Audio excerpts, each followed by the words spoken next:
Hola, ¿qué tal? Buenos días. Qué gusto saludarles una vez más. Esperamos se encuentren muy, pero muy bien y que la paz de nuestro Dios continúe guardando sus pensamientos y corazones en la persona de nuestro Señor y Salvador Jesucristo. La semana pasada hablamos acerca de la resiliencia en el creyente y que ésta se da al conocer el carácter de nuestro Dios. En segundo lugar, que esa resiliencia en el creyente se da al confiar en el poder de Dios. Y en tercer lugar, que esa resiliencia produce el descanso en la voluntad de nuestro Dios. Espero que en medio de las circunstancias que estás viviendo, recuerdes que en el Señor podemos ser resilientes. Si no has escuchado la enseñanza, te invito para que la escuches. Una vez terminemos este tiempo, ingreses a este mismo canal y ahí está toda la colección de las enseñanzas que en los últimos meses, por la gracia de Dios, he subido. Un saludo cordial, por cierto, de parte de mi esposa Pili. Esperamos que todos estén muy, pero muy bien. Y bueno, vamos a comenzar este tiempo de meditación en el mensaje de hoy, orando a nuestro Dios. Así de que acompáñame y pidámosle a Él que nos enseñe y que afirme su verdad en nuestro corazón por medio de su Santo Espíritu que está en nosotros. Padre, te agradecemos por esta mañana, por este domingo maravilloso que nos regalas de existencia. Gracias por la semana que culminó. Gracias porque día a día continuamos experimentando esa fidelidad tuya, Señor. Gracias por ayudarnos, Señor, en medio de las situaciones difíciles que vivimos. Y gracias porque cada una de tus promesas pues permanecen en nuestro corazón y nos ayudan a mantenernos firmes y constantes, creciendo, como dijo el apóstol Pablo, en tu conocimiento, permaneciendo en ti, Señor, y aguardando esas promesas que también nos has hecho en tu palabra. Pedimos que el mensaje de hoy, Padre Santo, se afirme en nuestro corazón y que ese mensaje, Señor, pueda también aumentar nuestra fe y confianza en ti. Te pedimos por aquellas personas que están en medio de alguna situación difícil para que también les ayudes y reciban de ti esa fuerza y fortaleza. En el nombre de Cristo, nuestro Señor y Salvador. Amén y amén. Bien, hoy quiero compartir con ustedes el tema el gozo del Señor. Y quisiera comenzar a manera de introducción citando un texto que es uno de mis favoritos. Bueno, siempre digo, ese es mi texto favorito. Hay demasiados textos favoritos para mí en las Escrituras. Pero en cuanto al gozo del Señor, la historia de Nehemías y todo lo que Dios le permitió hacer a él y juntamente con el pueblo reconstruir la ciudad de Jerusalén, las casas, las murallas, de esos mensajes pues se ha hablado del pasado. Pero me encanta recordar este suceso porque nos recuerda exactamente eso, que podemos levantarnos en medio de los escombros de las ruinas y podemos seguir reconstruyendo nuestra vida cimentados, sobreedificados en la roca que es Cristo. Como lo estoy diciendo, no voy a predicar acerca del libro de Nehemías, pero traigo a colación este texto para hablar precisamente del gozo del Señor. Escribió Nehemías en capítulo 8, versículos 9 y 10. Voy a leerlo en la Nueva Versión Internacional. La mayoría de los textos que usaré hoy serán en esa versión, salvo pues que diga de otra forma, ¿no? En algunas excepciones leeré versículos de la Reina Valera 60 o la TLA, que son versiones que también me gustan mucho. Nehemías capítulo 8, 9 y 10 narra precisamente el momento después de la reconstrucción de las murallas de Jerusalén. Después de todo esto, dice el contexto que Nehemías convoca a todo el pueblo, el sacerdote Esdras también, para volver a leer la ley de Dios, esa ley de la cual habían estado privados por muchísimo tiempo y que anhelaban escuchar todos y cada uno de los del pueblo de Israel. Entonces, este es el contexto breve. Dice que al oír las palabras de la ley, la gente comenzó a llorar. Por eso el gobernador Nehemías, el sacerdote y maestro Esdras y los levitas que enseñaban al pueblo dijeron: no lloren ni se pongan tristes porque este día ha sido consagrado al Señor su Dios. Luego Nehemías añadió: ya pueden irse, coman bien, tomen bebidas dulces y compartan su comida con quienes no tengan nada, porque este día ha sido consagrado a nuestro Señor. No estén tristes, les dice de nuevo, pues el gozo del Señor es su fortaleza. El gozo del Señor. Quiero que juntos veamos hoy 5 aspectos de lo que es el gozo del Señor, para que en medio de las situaciones difíciles, de verdad, de este mundo tan convulsionado de tantas situaciones que diariamente vemos y el empeoramiento, ¿no?, de la conducta del hombre, de las relaciones entre los seres humanos y cada vez más el enfriamiento de la espiritualidad de muchos, es importante que ustedes y yo nos mantengamos en ese gozo del Señor. Dicho esto, el primer aspecto que quiero que juntos revisemos es que el gozo del Señor es dado precisamente a quienes son salvos.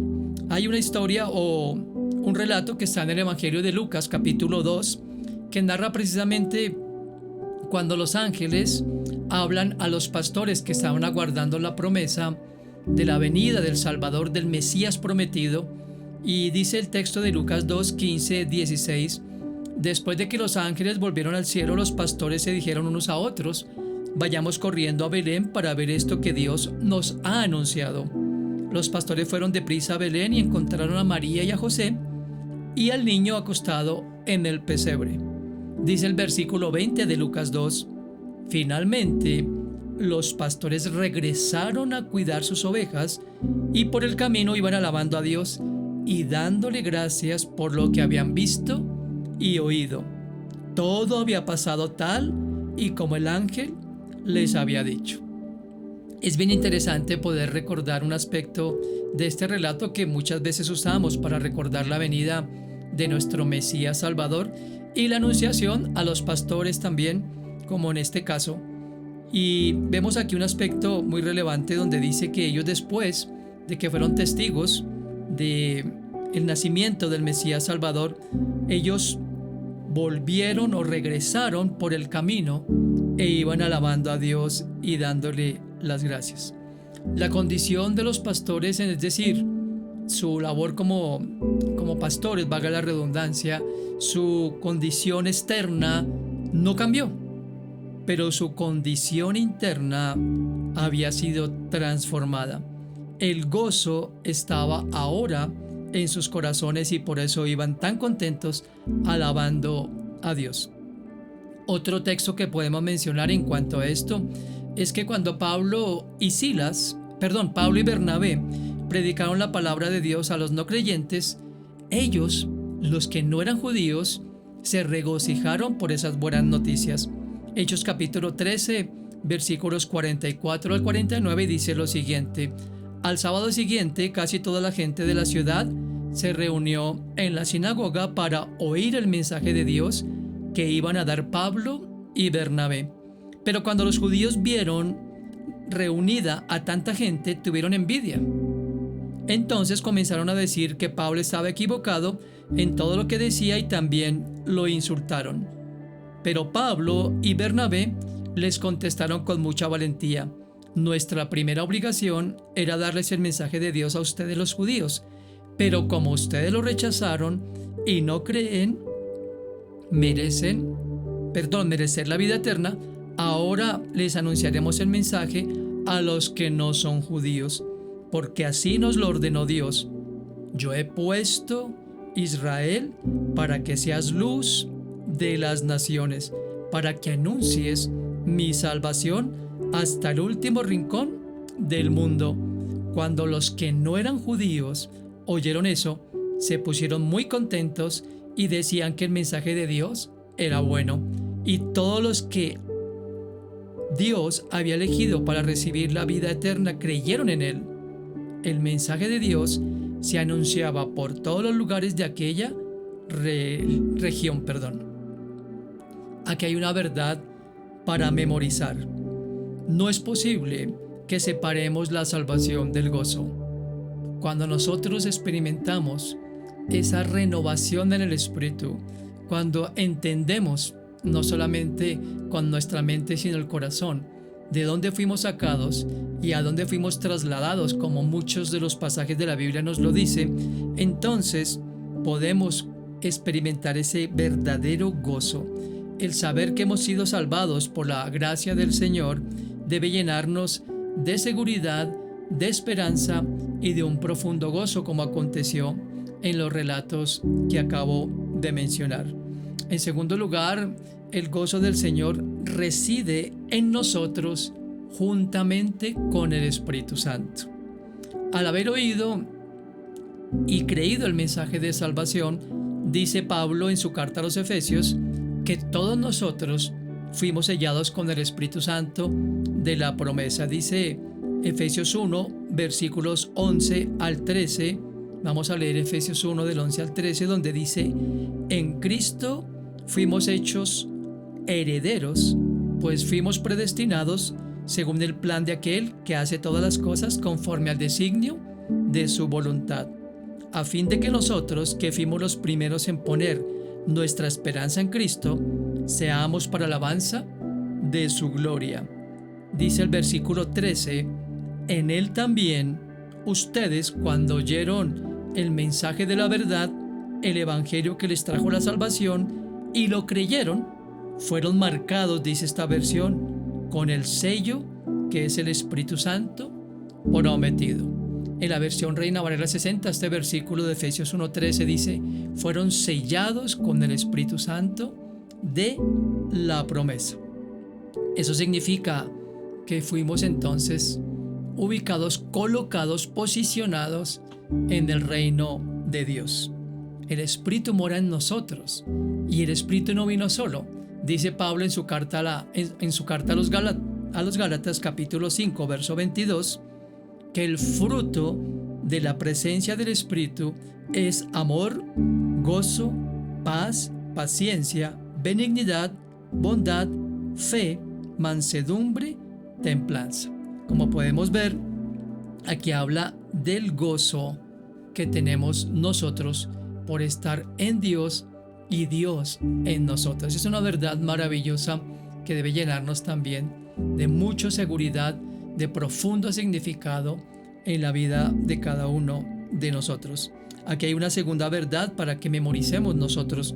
La felicidad humana es precisamente eso, temporal, pero el gozo es sobrenatural. Nos regocijamos porque Dios está en nosotros y nosotros en Dios. El tercer aspecto del gozo del Señor es que es el resultado de haber recibido y creído la palabra de nuestro Dios. Miren conmigo lo que escribió el profeta Jeremías en capítulo 15, verso 16. Ubiquémonos ahí, por favor. Jeremías capítulo 15, versículo 16. Dice el profeta Jeremías: al encontrarme con tus palabras, yo las devoraba, dice Jeremías. Ellas eran mi gozo y la alegría de mi corazón, porque yo llevo tu nombre, Señor Dios de los ejércitos.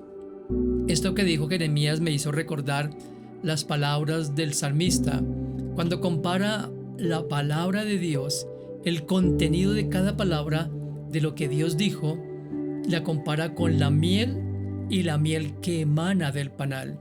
Dice David que la palabra para él era más dulce que esa miel, algo deleitoso a su paladar, por hacer un símil, algo que agrada, algo que llena, algo que es deleitoso al paladar.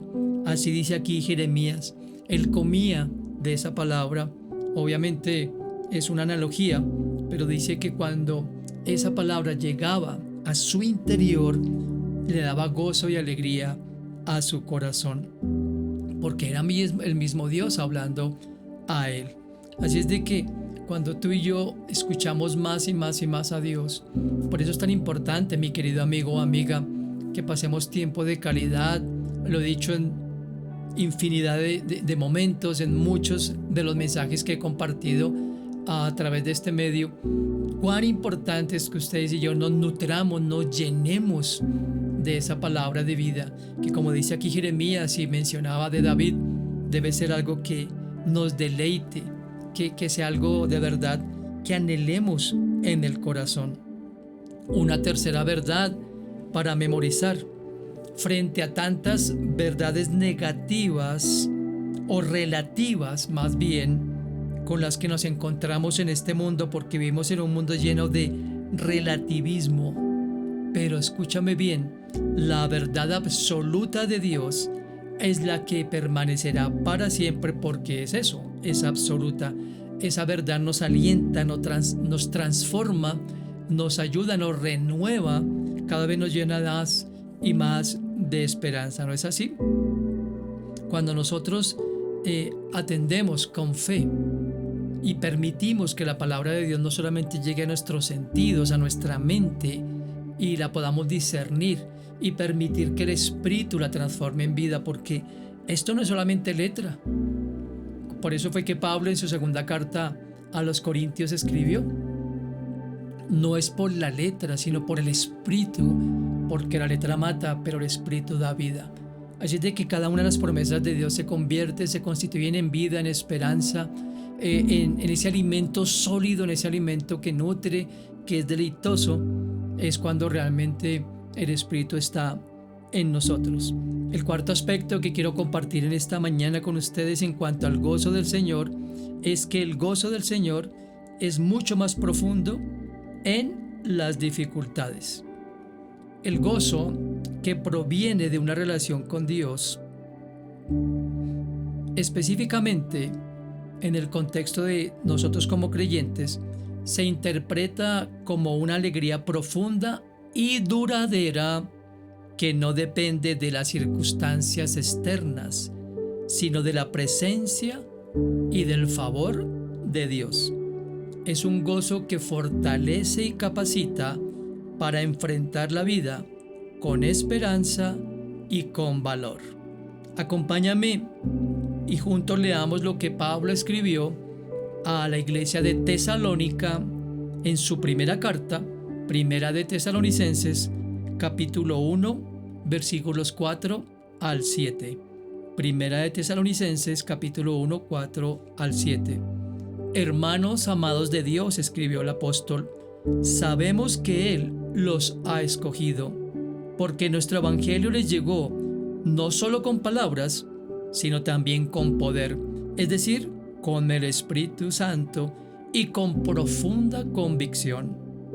Como bien saben, estuvimos entre ustedes buscando su bien. Miren con atención el versículo 6. Ustedes se hicieron imitadores nuestros y del Señor cuando, a pesar de mucho sufrimiento, recibieron el mensaje con la alegría que infunde el Espíritu Santo. De esta manera se constituyeron en ejemplo para todos los creyentes de Macedonia y de Acaya. Aquí Pablo se regocija al escribir esto a los de Tesalónica, a todos los creyentes. Él dice que esas palabras que Pablo emitió, que no eran palabras propias, dice aquí, el evangelio que les compartimos fue el Espíritu el que lo colocó en sus corazones y causó en ustedes una profunda convicción de quiénes son en Dios. Y dice Pablo, ustedes entonces, a pesar de las situaciones tan difíciles que estaban sufriendo, con mucha alegría recibieron esa palabra. ¿Y cómo no? Si es esa palabra de consolación, si es esa palabra de esperanza, porque eso es lo que ustedes y yo encontramos en medio de las tribulaciones, ¿verdad? El pensar que las tribulaciones que sufrimos o estamos pasando en esta vida son temporales, eso es un aliciente para mí y espero que lo sea para ti también. Todo, escúchame bien, todo lo que vivamos en esta tierra es temporal, es apenas por un breve momento. Por eso Pablo hablaba de las tribulaciones como algo leve y momentáneo, porque las veía siempre mirando, como lo veremos en el último punto, hacia lo eterno. Pablo, como ser humano también, en algunas ocasiones estuvo entristecido, pero aún así permaneció en el gozo que el Señor había colocado en su corazón. Mira conmigo lo que escribió en su segunda carta a los Corintios capítulo 6, versos 4 al 10. Segunda de Corintios 6 del 4 al 10. Escribió el apóstol Pablo: en todo y con mucha paciencia nos acreditamos como servidores de Dios, en sufrimientos, privaciones y angustias, en azotes, cárceles y tumultos, en trabajos pesados, desvelos y hambre. Miren todo lo que sufrió Pablo. Servimos con pureza, dice, conocimiento, paciencia y bondad en el Espíritu Santo y en amor sincero, con palabras de verdad y con el poder de Dios, con armas de justicia, tanto ofensivas como defensivas, por honra y por deshonra, por mala y por buena fama, veraces pero tenidos por engañadores, conocidos pero temidos, por desconocidos como moribundos, pero aún con vida, golpeados pero no muertos, aparentemente tristes pero siempre alegres, pobres en apariencia, pero enriqueciendo a muchos, como si no tuviéramos nada, pero poseyéndolo todo. ¿Se dan cuenta ese paralelismo que hace el apóstol Pablo en esto que escribe en esta carta a los Corintios? Estaban siendo ofendidos, pero ellos permanecían en la fe. Estaban siendo deshonrados, tenían mala fama entre los que los perseguían y entre los religiosos de la época. Habían sido engañados, habían sido tenidos por poco conocidos, etc. Fueron golpeados fuertemente, todo lo que escribe aquí, pero tenían todo, y nada de eso en absoluto hacía que el gozo se perdiera en sus corazones. Como sabemos, no todo lo que vive el apóstol Pablo, como lo que vivieron los profetas del Antiguo Testamento, fue motivo de alegría. Pudieron tener momentos de tristeza, pero él dijo: aún en esos momentos me puedo regocijar, me puedo gozar. Aquí la cuarta verdad para que atesoremos en nuestro corazón: nuestras actitudes internas no deben depender de las circunstancias externas. Como creyentes, como hijos e hijas de Dios, mostramos la gracia y el favor por él recibidos cuando en medio de las situaciones difíciles nos podemos gozar, nos podemos regocijar en él y en sus promesas. Y el quinto y último aspecto del gozo del Señor es que es motivado por la visión de la eternidad que nosotros aún en esta tierra tengamos. Es importante, como también lo he dicho en mensajes pasados, que ustedes y yo tengamos una perspectiva eterna y estemos mirando permanentemente hacia lo eterno. Desde luego, estamos viviendo en un mundo donde hay que trabajar, donde nos enfermamos, donde pasamos luchas, como lo que leí hace un momentico, que el mismo Pablo experimentó, y la mayoría de los que el Señor llamó a seguirle. No fue fácil, porque vivimos en un mundo real, en un mundo de injusticia, en un mundo caído, en una palabra. Pero cuando tenemos una visión eterna del reino de Dios, no solamente que mitigue nuestro dolor presente, no solamente que sane nuestras enfermedades y que provea para nuestras necesidades físicas o económicas o materiales, sino una visión eterna de la transformación y de lo que nos espera. Eso es lo que permite que el gozo permanezca en nosotros.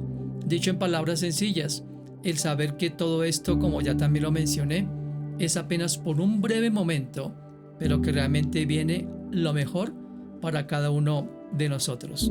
Acompáñame a mirar cómo el apóstol Pedro escribe, inspirado por el Espíritu Santo, esa visión de la eternidad. Primera carta del apóstol Pedro, capítulo 1. Vamos a leer primero los versículos 3 y 4 y luego leemos el verso 8 de este pasaje. Primera de Pedro 1, 3 y 4.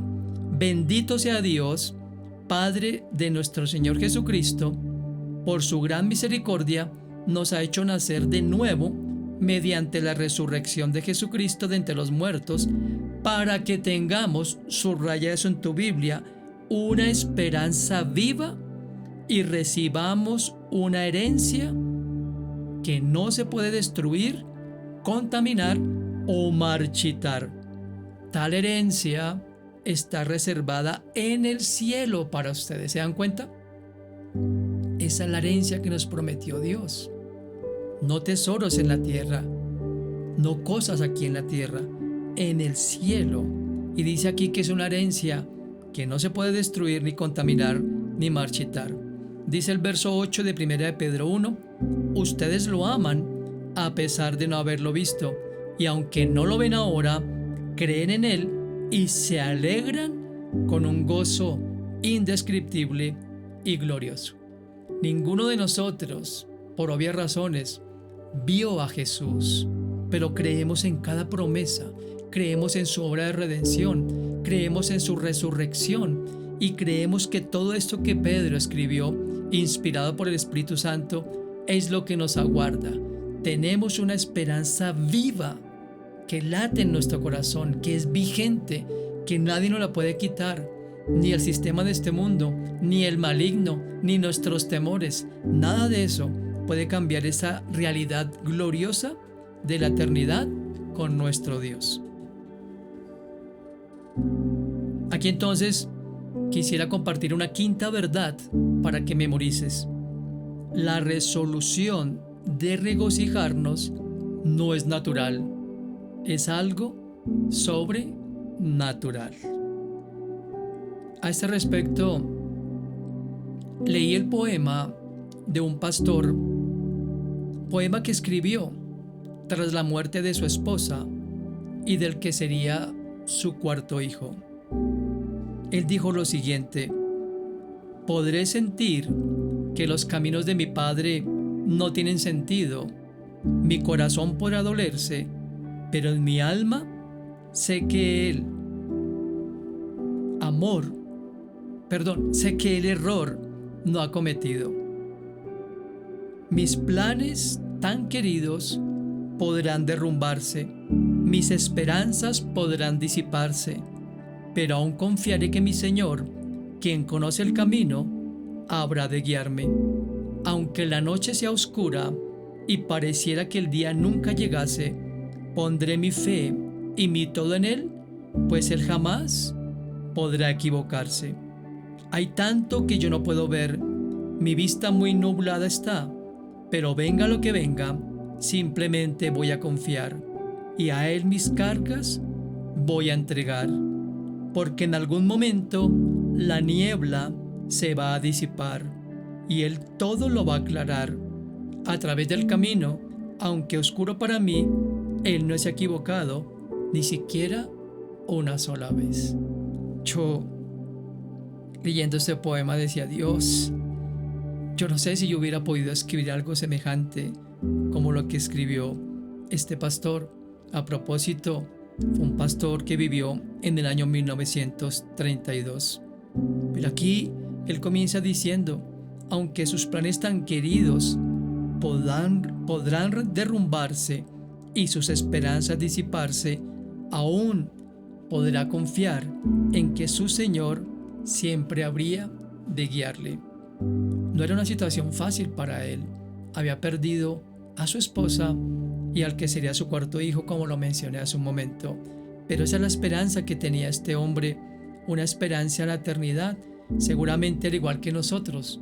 Él creía y confiaba en que volvería a ver a su esposa y a su hijo y que compartiría con sus otros 3 hijos esa gloria eterna con Dios en los cielos, donde Juan describió que todos podríamos alabarle. Esta es la esperanza que debe entonces tener el Hijo de Dios, la hija de Dios.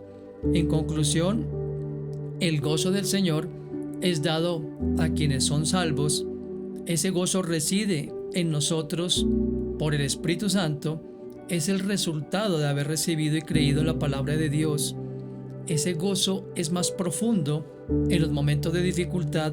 Y por último, el gozo del Señor debe ser motivado, necesita ser motivado por la visión de la eternidad. Así es de que yo te animo para que este mensaje en verdad traiga gozo a tu corazón.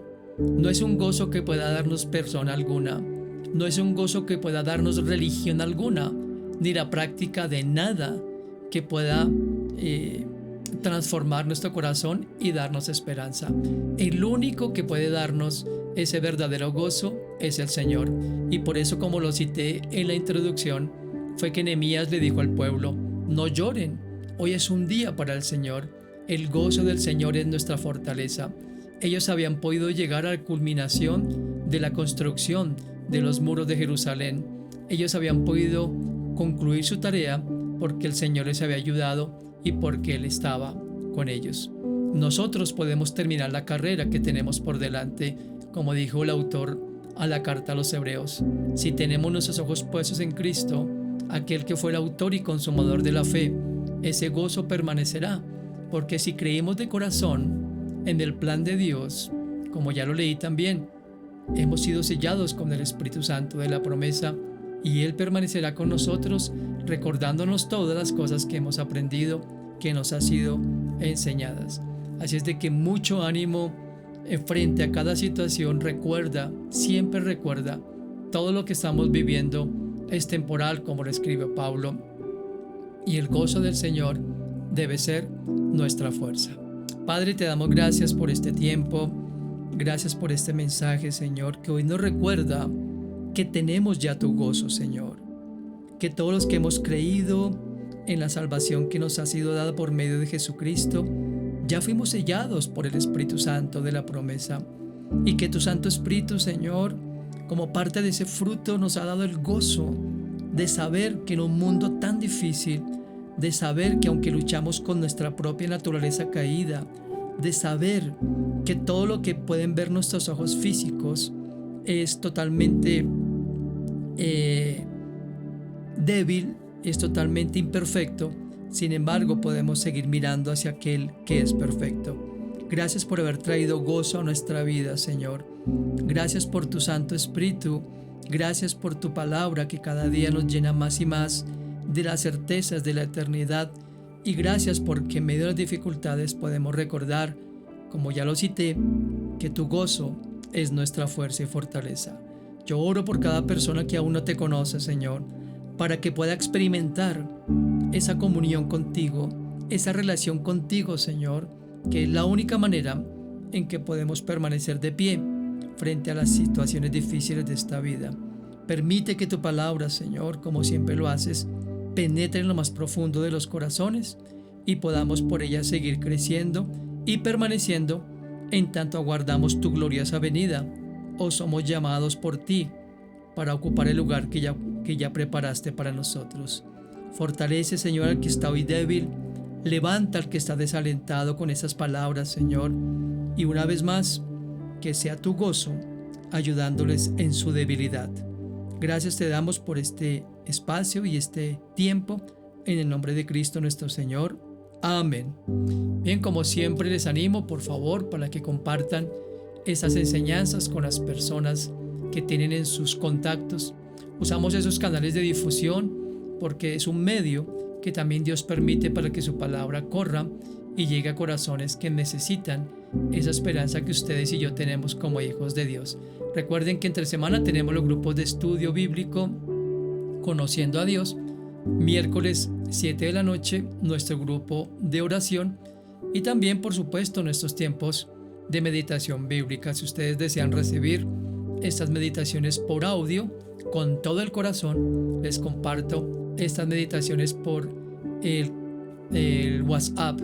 Así es de que solamente escríbeme tu nombre, tu número de WhatsApp y de verdad, de todo corazón, compartiremos estas meditaciones que nos ayudarán a permanecer en Dios y nos ayudarán a crecer.